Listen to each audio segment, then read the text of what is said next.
একজন তরুণ কবি খুব অল্প বয়সে আমাদের ছেড়ে চলে গেছেন। তিনি চলে গেলেও তার তীক্ষ্ণ লেখনী আজও আমাদের উজ্জীবিত, অনুপ্রাণিত করে। তিনি হলেন কবি সুকান্ত ভট্টাচার্য। তাকে স্মরণ করে লেখা একটি কবিতা। কবিতার শিরোনাম প্রতিবাদের আলোয় কবি সুকান্ত ভট্টাচার্য।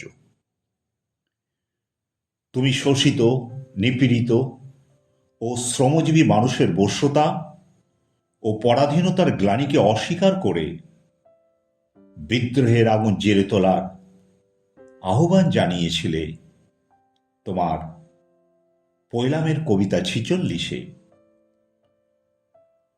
নবজাতক শিশুর জন্মের সুতীব্র কান্নার মধ্য দিয়ে এক নতুন শোষণহীন পৃথিবী গড়ে তোলার আহ্বান জানিয়েছিলে তোমার ছাড়পত্র কবিতায়।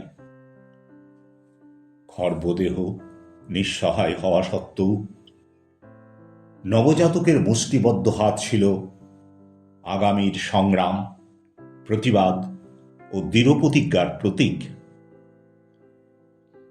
১৩৫০ বঙ্গাব্দে মরণতর মহামারী ও দুর্ভিক্ষের করাল ছোবলে বিপর্যস্ত ছিল বাংলা। সেই দুঃসময়ে তুমি ডাক দিয়েছিলে এক মহামানবকে, যিনি মানুষকে মুক্ত করবেন অন্ধকার ও সর্বনাশের করাল গ্রাস থেকে। সেই চিরজাগরণী আহ্বানই ধ্বনিত হয়েছে তোমার বোধন কবিতায়। তুমি বলতে চেয়েছিলে, মানুষ যখন তীব্র ক্ষুধায় কাতর, তখন কবিতা, শিল্প, সৌন্দর্য বা রোমান্টিক অনুভূতির কোনো মূল্য থাকে না। ক্ষুধা নিবারণী জীবনের একমাত্র ও সর্বাধিক গুরুত্বপূর্ণ প্রয়োজন তার কাছে।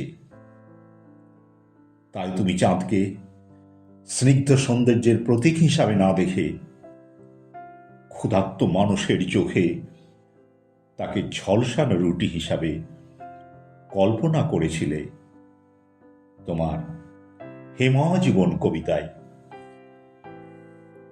প্রচণ্ড শীতে খেটে খাওয়া ও দরিদ্র মানুষ যখন কষ্ট পাচ্ছিল উষ্ণতার অভাবে, খড়কুটোই ছিল শীত থেকে বাঁচার একমাত্র সম্বল যাদের কাছে, তুমি তখন তাদের জন্য সূর্যের কাছে একটু আগুন প্রার্থনা করেছিলে তোমার প্রার্থী কবিতায়।